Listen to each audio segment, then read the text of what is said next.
As usual, please look for the tasks to complete for today. This is Unit 2, Lesson 4, so you're looking for tasks for U2L4. It'll be an assignment on the Human Anatomy and Physiology homepage, or you can go to the homepage and look at the weekly calendar table and find it there. So first thing I wanted to do was apologize for the homework load and sort of the last minute adjustment that I made.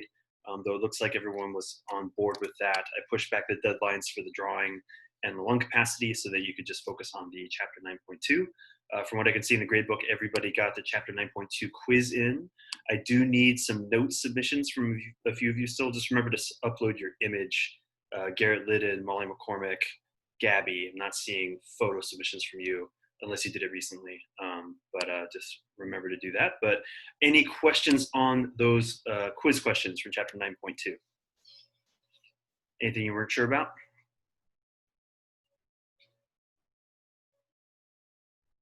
Are any of you surprised that lung capacity varies so much depending on your sex and your race and your age?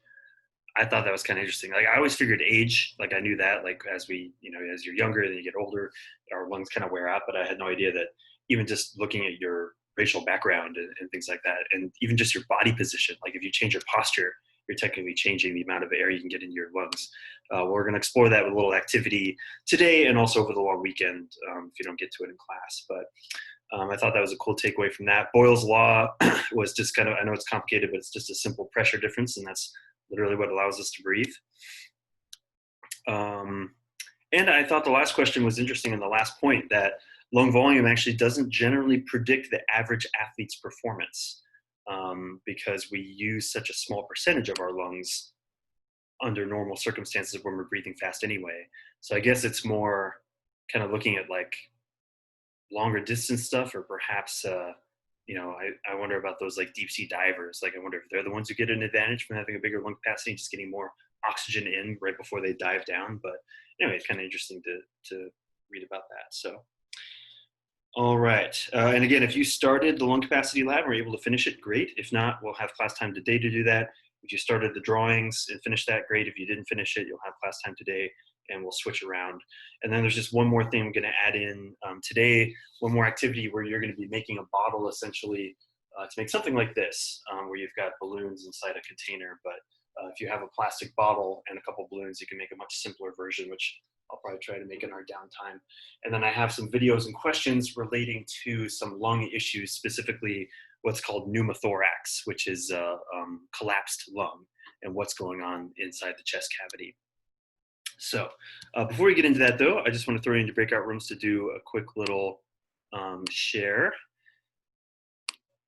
I'll post a question in the chat like I've done in the past and pair you up for 2 minutes so you can share your thoughts.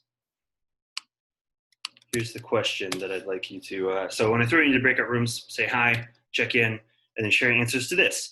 If you had to eat one meal every day for the rest of your life, what would it be? You guys haven't answered this question, have you? The previous class, I accidentally gave them what I'd given them before. I'm not keeping track of this. So, okay, I'm going to give you 30 seconds to think about it. If you had to eat one meal every day for the rest of your life, what would it be? And this is food specific. I'm not talking about dinner, breakfast, lunch. I'm talking about like what's a food you would be willing to pretty much eat every day for the remainder.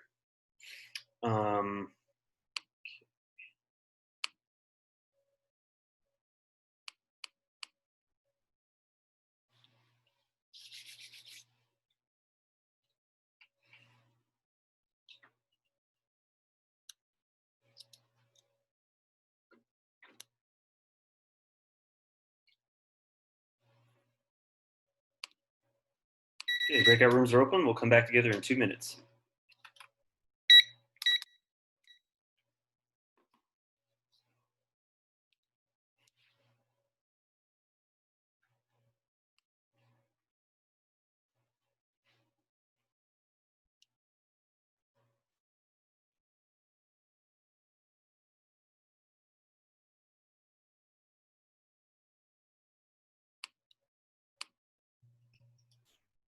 What's up, Garrett? Hello. I think Jillian's having connection issues, so she might not be able to participate in some of this stuff, but great. All right, thanks for sharing, everybody. Next thing to do is I put together really quick quizzes. It's just 5 questions based on the Hall Chapter 9.2. I want to make sure we're feeling good about respiratory mechanisms. So I think we've used one of these in the past. I'm going to share my screen. You'll see the address and the code.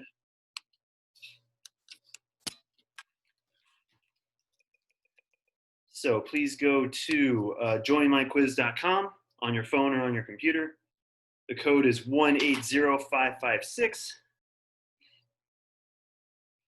And we'll start once we've got enough people joined. Please use your name or something close to it so we know who everybody is.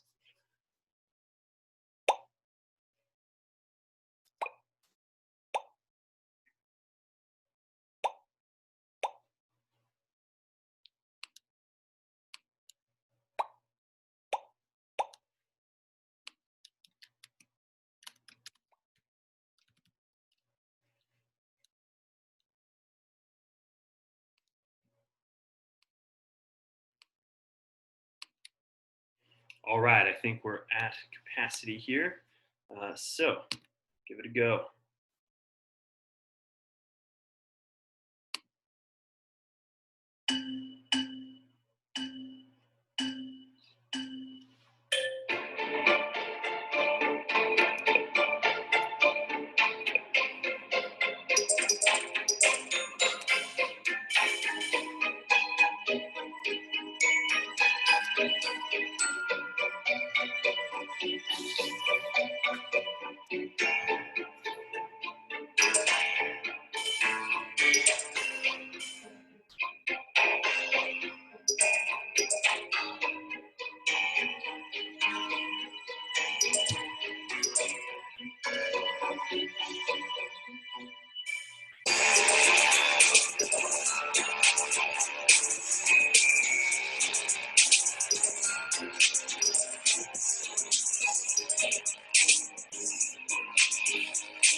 Looks like we got Gabby in first, Garrett Fernandez second. A few questions to get in.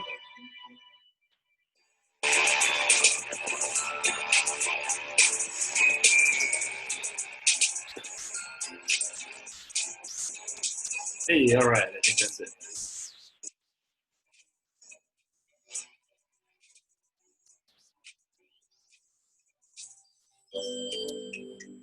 All right, leaderboard.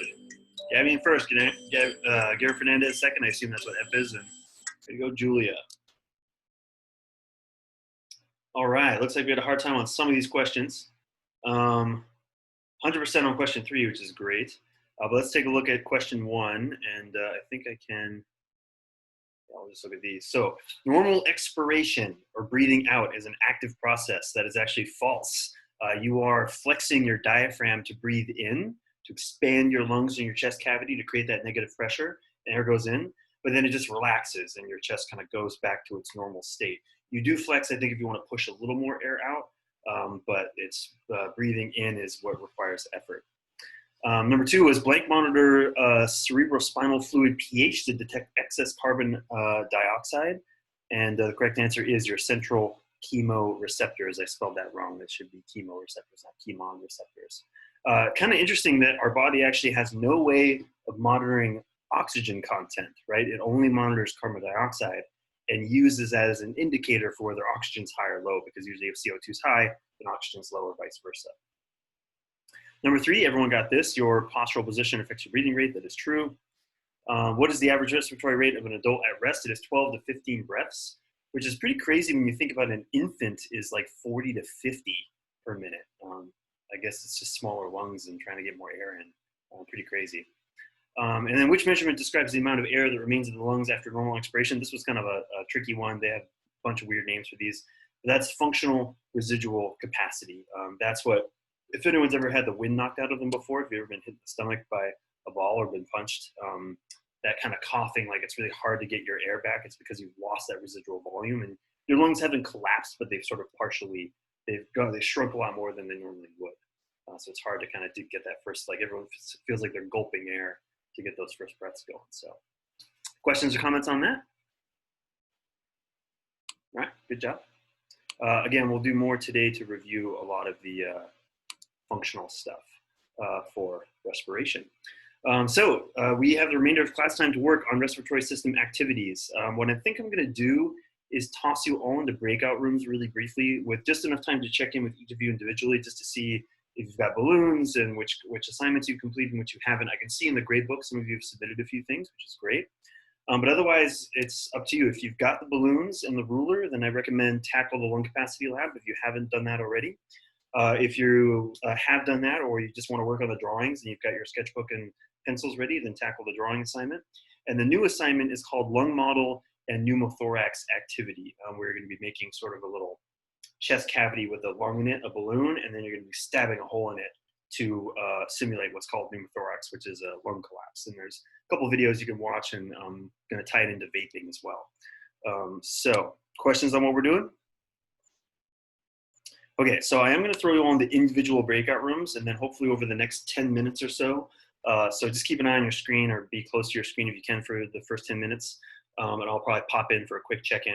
And then once I've done everybody, I'll close it back down. We'll come back together, but you can keep working. So, all right. Guess I need to recreate everything here.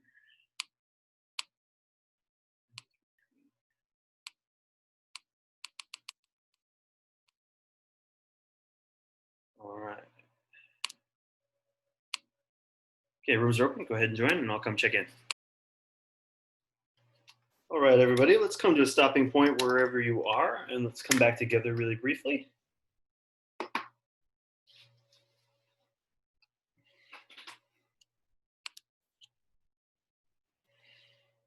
All right.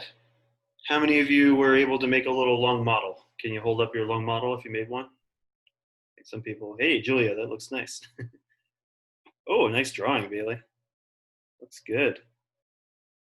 Julia, does your lung model work? Can we see? Yes, but I just went to the part where I cut a hole in it to like. Oh, okay, all right. So it's, yeah, it's collapsed. Yeah. Nice. Yeah. So here's the one I made. So there's my lung. Everyone see it expanding and contracting.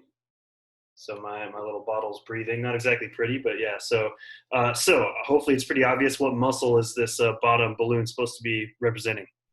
Diaphragm. That's your diaphragm, right? And then this is your thoracic cavity, is the bottle itself. So this would be your rib cage, your heart, your lungs, and the fluid. So obviously this balloon up here would be the lungs. Does anyone remember what we call the fluid that's in between the lungs and the rest of the chest cavity? It prevents friction, prevents everything from rubbing together. Or what we call that cavity? You remember from the reading? Does it start with a P? Yep. Remember how to pronounce it? Molly? I don't know if this is right, but is it the plural sac? Yep. Yeah, I think as far as I know, it's plural. Yes, so it's the pleural sac, the pleural cavity. You'll hear it called sometimes, that's full of liquid. And so I don't know how many of you got a little bit further into the pneumothorax stuff. But that is, and Julie got at this. So right now it's working well because I've got this kind of negative pressure that I can build in and out. Anyone want to guess what's going to happen to the balloon? I'm going to use this model here because this model didn't work as well. What's going to happen if I were to poke a hole in the side of my container?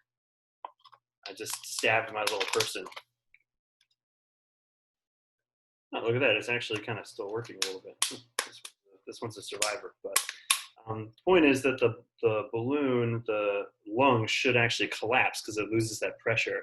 That's exactly what happens during like gunshot wounds, stab wounds to the chest in particular, a lot of car accidents too. Some people have this, that one or two of their lungs collapse. You'll often hear that when a person survives a car accident or something that had a collapsed lung. And what that means is that their chest cavity was probably punctured in some way. But it can happen internally too. Does anyone know what modern fad they believe is contributing to a rapid rise in collapsed lungs amongst teenagers? Vaping. Yeah, vaporizers. They don't know exactly what's going on, but it's having this superheated gas and inhaling it into your lungs seems to be sort of blowing out these little air pockets sometimes. And kind of interesting. I found a little news article case on that you'll read more about. Was anyone brave enough to watch the Three Kings scene? There's a short scene from an Iraq war movie you can watch where a soldier gets shot, and they show the kind of little how they treat him, and they give him, it's George Clooney and Mark Wahlberg. So it's a little graphic, but it's a cool kind of fictional take on how you would treat this in the field if you were a medic or something like that in the military. So anyway, but you can complete that as homework over your own time. Got 6 minutes left in class. You guys have been working hard. I'm not going to hold us out to the very last minute. The only homework is to finish these 3 activities. So the lung capacity, the drawings, and the lung modeling. So if you don't have balloons, do your best to do it over the weekend. However, again, I will say, like, if you're not comfortable going to the store, if you're trying to stay in quarantine and be careful with that stuff, I respect that. If you don't want to go to the store to get balloons, that's okay too. Just let me know. We can communicate privately, and I can excuse you or just help you through the assignment with a demonstration or something like that. But I don't want anyone to feel obligated to go to the store now. So any questions or comments on the homework? All right, kids, that's it for me. Thank you very much. Enjoy the long weekend. Thank you.